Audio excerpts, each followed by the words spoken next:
Queridos irmãos e irmãs, damos continuidade ao nosso percurso quaresmal. Estamos no terceiro domingo do tempo da Quaresma e, se olharmos para trás, todo o percurso realizado nesse tempo quaresmal, veremos grandes passos e como a liturgia tem nos ajudado a nos colocar no caminho rumo à Páscoa. Estamos quase pela metade do tempo da Quaresma e, portanto, nesse terceiro domingo, ouvimos um trecho muito significativo, mas também não muito fácil de compreensão, que é, segundo o Evangelho de São João, a purificação do templo. É verdade que alguns chamam esse trecho como Jesus que expulsa os vendilhões do templo, mas ao olhar esse trecho e olhar a liturgia da palavra, certamente a palavra que surge, que desponta para a nossa liturgia dominical e também que pode ecoar na nossa vida quaresmal, especialmente ao longo dessa semana, é a purificação. O entendimento que a purificação é o caminho de toda a Quaresma, mas de forma muito especial e específica nesse domingo, Jesus, no templo deste lugar, do lugar de culto por excelência, talvez para nós, ao falar do templo de Jerusalém, não tenhamos tanta compreensão ou tanta proximidade da visão que um judeu do tempo de Jesus tinha. O templo de Jerusalém é o lugar para o judeu da época de Jesus de culto por excelência. O único lugar que se podia oferecer sacrifícios. Era o lugar aonde todo judeu deveria ir várias vezes ao longo da vida, mas é o lugar sagrado por excelência, onde Deus quis habitar, onde a glória de Deus tomou quando foi dedicado ainda com Salomão e depois reconstruído, enfim, conforme a história do povo de Israel. E por isso, o templo de Jerusalém é um lugar muito sagrado. Para nós, evidentemente, o templo que nós celebramos, o templo no qual nós estamos, é um lugar muito especial também, muito sagrado.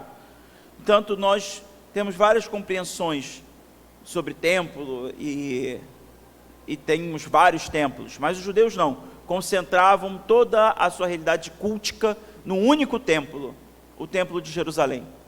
E por isso o texto de hoje é tão simbólico e importante, também porque no Evangelho de São João, aonde o evangelista constrói toda a vida ou a atividade pública de Jesus a partir de 3 ciclos de ano, e por isso 3 Páscoas.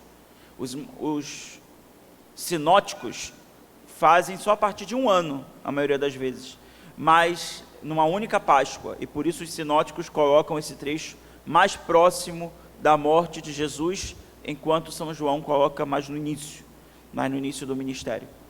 Por isso está ainda no capítulo 2 do Evangelho de São João, que tem 21 capítulos.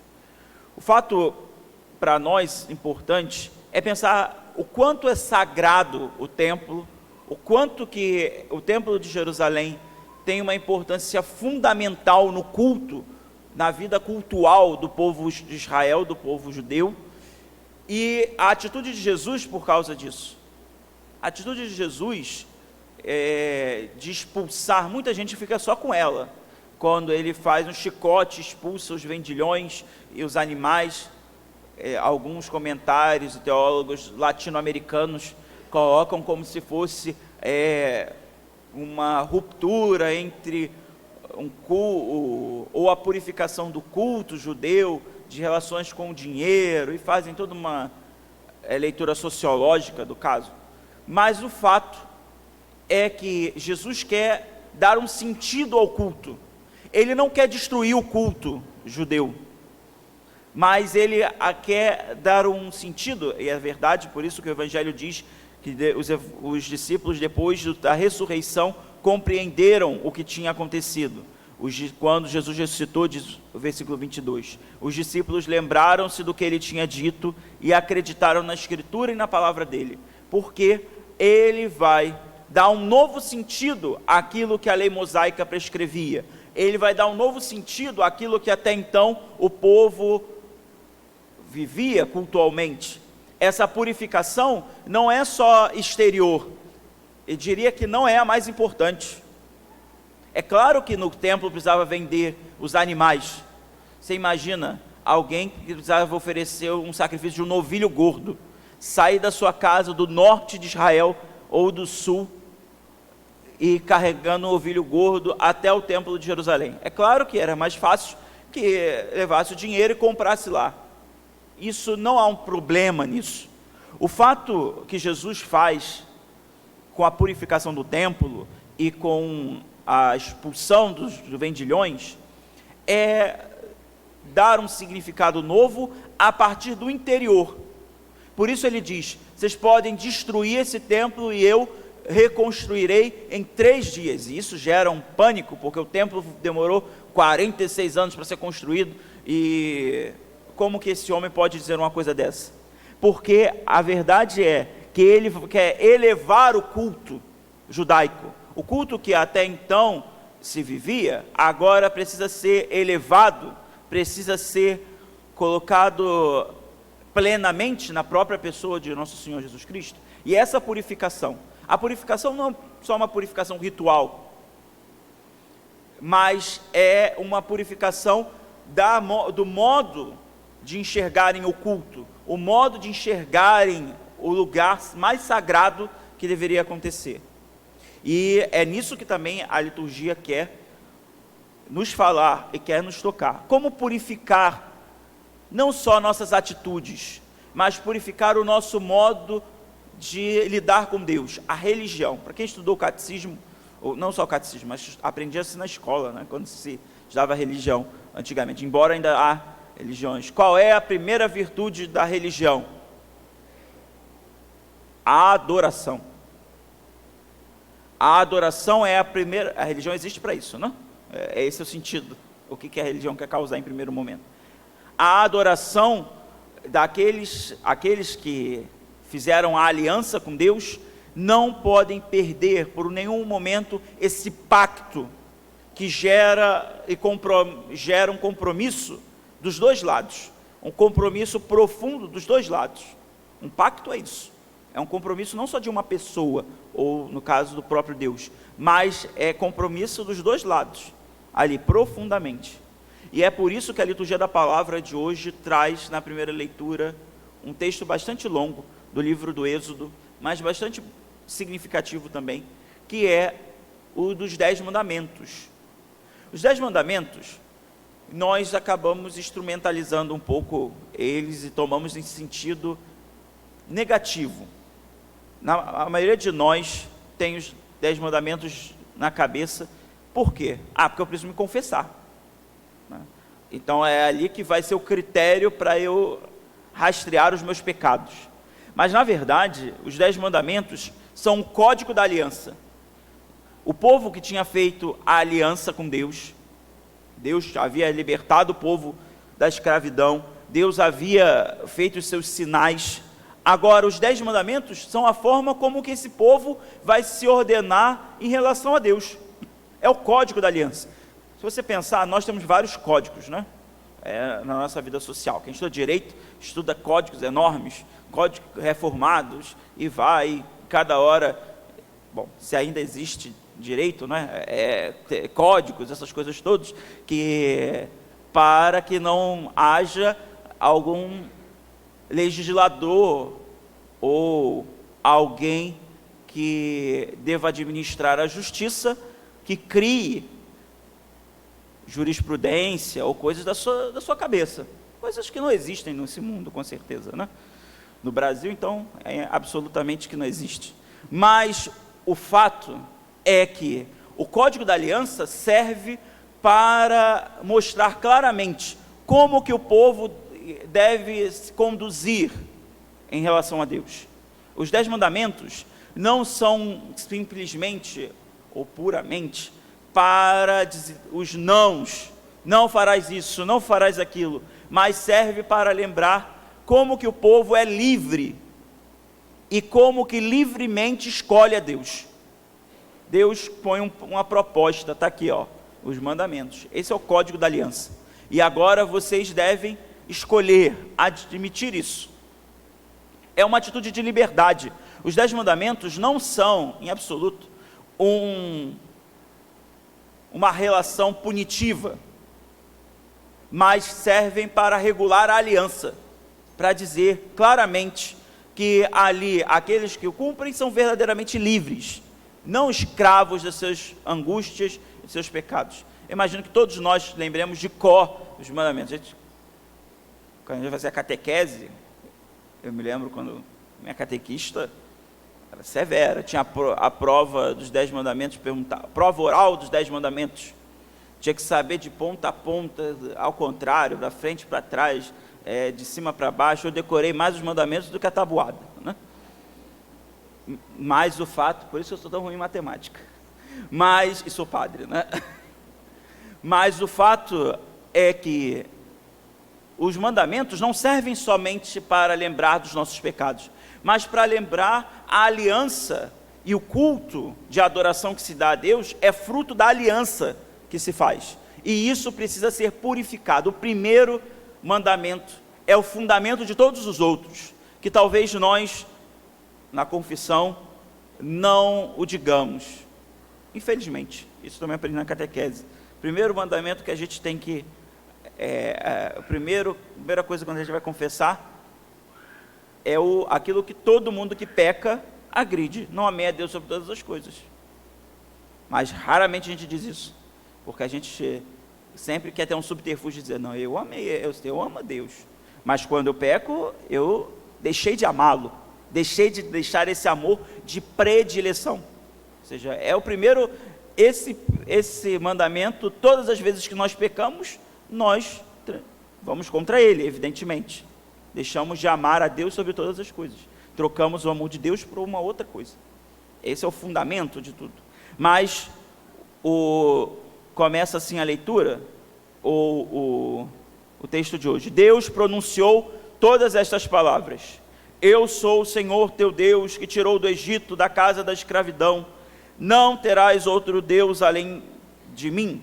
Não farás para ti imagem esculpida, nem figura alguma, do que existe em cima dos céus, ou embaixo na terra, do que existe nas águas ou debaixo da terra. Não te prostrarás diante de outros deuses, nem lhe prestarás culto, pois eu sou o Senhor teu Deus, um Deus ciumento. O fato é, com isso, a aliança recorda, e os mandamentos fundamentalmente recordam, que essa aliança profunda de amor com Deus, que se desenvolve e que se entrega em todos os outros mandamentos, mas é uma escolha decisiva pelo Senhor, e isso que tem que ser purificado, porque a idolatria, e esse é o problema no templo de Jerusalém de hoje, colocar coisas que não são próprias de Deus aonde é o seu lugar. Isso é idolatria, no sentido a se definir. Tem gente que até hoje a gente se preocupa: a idolatria com estátua, com imagem, é um pouco ridículo. No entanto, o fato é que a idolatria é o maior dos pecados, que podemos colocar nós mesmos, os outros, as outras coisas, no lugar de Deus. E aí está o que precisa ser purificado no nosso modo cultico de viver, no nosso modo de celebrar, de viver a fé. O cardeal Cantalamessa, na última pregação para a Cúria Romana, essa semana,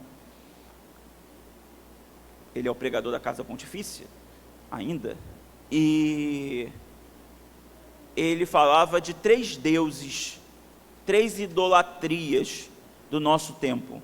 É uma trindade profana, né, de um mundo neopagão como o nosso.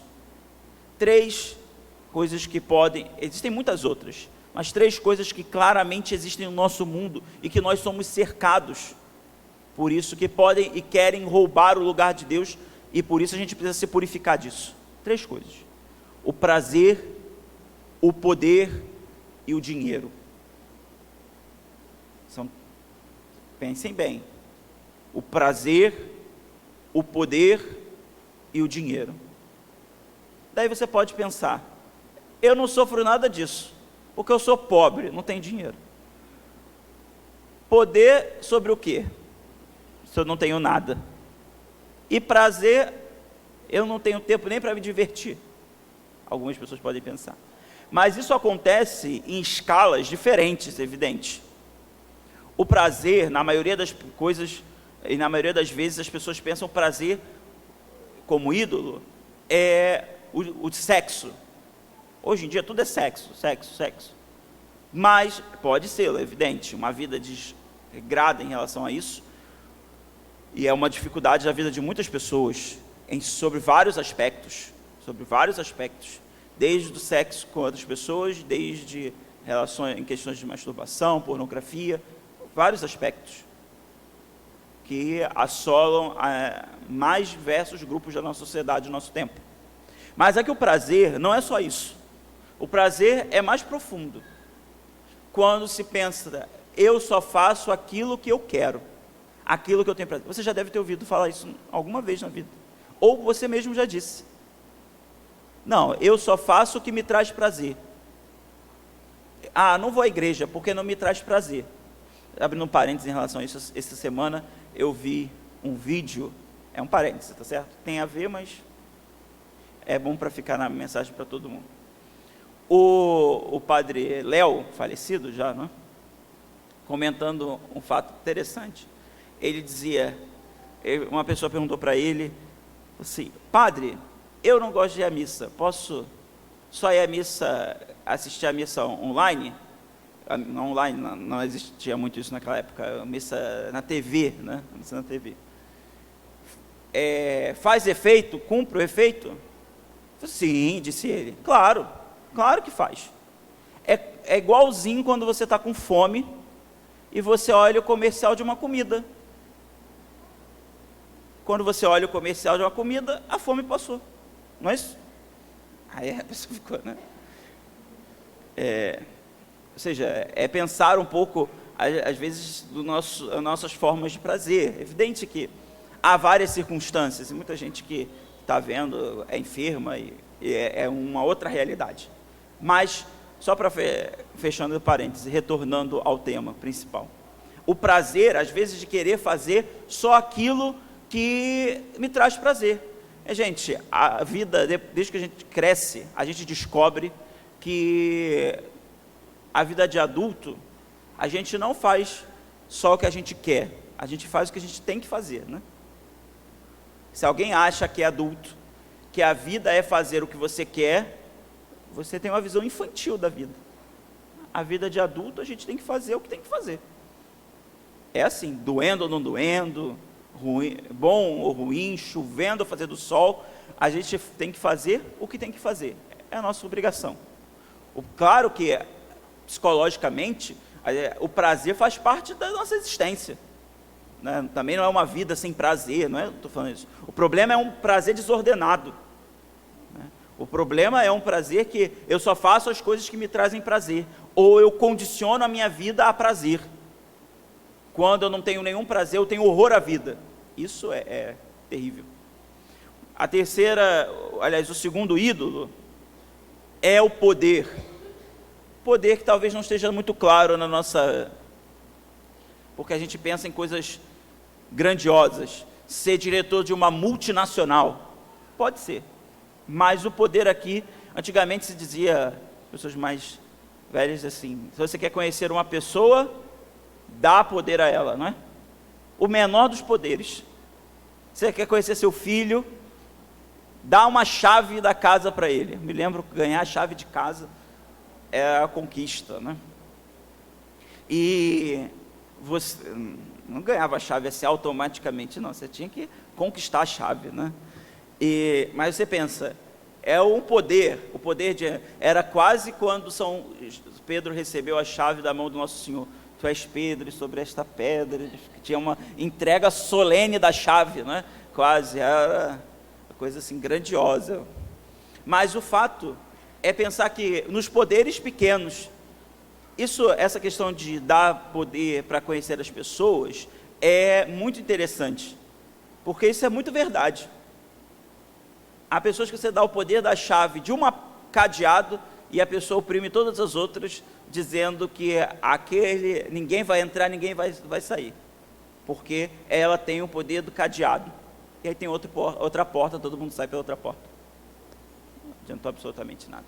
Mas o fato é que a sede do poder põe como um ídolo, põe-se como um ídolo, porque quem utiliza o poder para corromper se coloca como o senhor de todas as coisas, ou a senhora de todas as coisas. Mesmo com uma pequena chave de um cadeado, a pessoa acha, eu sou o senhor e todos têm que acatar-me. O terceiro ídolo é certamente o do dinheiro. E não vamos ser hipócritas que todo mundo precisa de dinheiro. A igreja precisa de dinheiro para pagar a conta, por exemplo. Todo mundo precisa de dinheiro. O problema não é o dinheiro. O problema é colocá-lo como sentido da minha existência. Para que eu existo? Eu existo para trabalhar. Para que eu trabalho? Para ganhar dinheiro. Para que eu ganho dinheiro? Para gastar dinheiro. E depois eu trabalho para pagar o que eu gastei. E tem gente que a ordem é ao contrário. Eu gasto primeiro, depois eu consigo dinheiro para pagar. E aí é uma crise econômica terrível. Mas o fato é que todas essas três realidades são realidades que precisam ser purificadas, porque muito facilmente elas roubam Deus da nossa vida, mesmo estando dentro do templo, mesmo estando dentro do templo físico, que é a igreja. Daí, meus irmãos e irmãs, é necessário, ao olhar o evangelho de hoje, pensar como Jesus também purifica a nossa vida interior, porque São Paulo disse, e é verdade, porque ele disse, que nós somos templos do Espírito Santo. Quando Jesus corrige o que acontece no templo, ele não está corrigindo o culto. E aqui é importante dizer uma coisa, isso faz parte do catecismo um pouco. A missa, uma coisa que a gente aprende na vida, a missa, o culto nosso como cristãos, o mais sagrado de tudo que existe, ela independe da gente, independe inclusive de quem celebra. A missa é sempre santa, celebrada aqui na Basílica de São Pedro, no Vaticano, ou celebrada num casebre, no meio da Tanzânia, sei lá. A missa, se o padre é bonito, como eu, se ele é feio e cabeludo, como alguns, o fato é que a missa é sempre santa. O Concílio de Trento, no século XVI, já ensinou para a gente, né? Havia-se uma questão se a missa dependia de quem celebrava. A santidade da missa depende de quem celebra. Se o padre está bem, mal, se ele é bonito, se ele é feio, se ele é sóbrio, se ele é santo, se ele é um cafajeste igual a mim, ou coisas desse sentido. O Concílio de Trento formulou uma expressão em latim, que a gente aprende quando estuda na faculdade, mas todo mundo pode aprender também. Os sacramentos, especialmente a missa, age ex opere operato, ou seja, eles agem por eles mesmos. A graça independe do ministro do sacramento, mas aí o Concílio de Trento distinguiu uma coisa de outra. O sacramento opera por ele mesmo, é ex opere operato, mas a graça que nós vamos receber, isso é ex opere operandi, significa que depende da nossa disposição interior. E essa purificação que está dizendo, não é a purificação do culto, da celebração. Esse é santo, sagrado, independente se o padre está rezando de frente, de costas, se tem canto, se é em latim, se é em ucraniano, se é o que for. O fato é que é sempre santo. Agora, a purificação do culto passa pela nossa vida interior, de receber aquilo de santo e de sagrado com zelo, livrando o coração da idolatria, e não só desses três deuses que eu falei, pagãos, mas sobretudo da idolatria do ego e de outras realidades mais que roubam o lugar de Deus e colocando Deus de novo no centro. As penitências quaresmais, as atitudes quaresmais servem para isso, meus irmãos, para recolocar Deus no centro de todas as coisas, recolocar o mistério de Deus no centro da nossa vida cultual, da nossa adoração, do nosso modo de celebrar. Isso os santos não atrapalham, a Virgem Maria corretamente não atrapalha. O que mais atrapalha somos nós mesmos, os nossos pecados, e por isso é necessário purificar-nos. Por isso peçamos ao Senhor a graça de, como templos de Deus, purificar a nossa adoração, o nosso modo de rezar, o nosso modo de se relacionar com Deus, para que não seja de modo algum um modo superficial. Repito, o culto da igreja, a liturgia, continua santa, sagrada, independente de mim, independente de você, da onde nós estamos, se nesta igreja, se na Basílica de São Pedro, no Vaticano, se no Casebre, no Moçambique. Independente disso, independente se tem uma pessoa, se tem 1 milhão de pessoas, se tem uma comunidade como a nossa reunida, se tem um padre lá na casa do padre, sozinho rezando a missa agora, é santo, é de Deus, é a graça, porque é o único culto agradável a Deus, que é o sacrifício de Jesus. A missa é o santo sacrifício de Cristo. Mas o que depende de ser purificado somos nós, o templo e o nosso culto interior. Por isso, o Espírito Santo de Deus nos dá esse caminho quaresmal de purificação. Ele faz a parte dele. Agora é necessário nós também arrancarmos os ídolos, quebrar os ídolos da nossa vida e colocar o Senhor novamente no centro. Façamos isso no nosso tempo quaresmal e certamente a graça de Deus não nos faltará.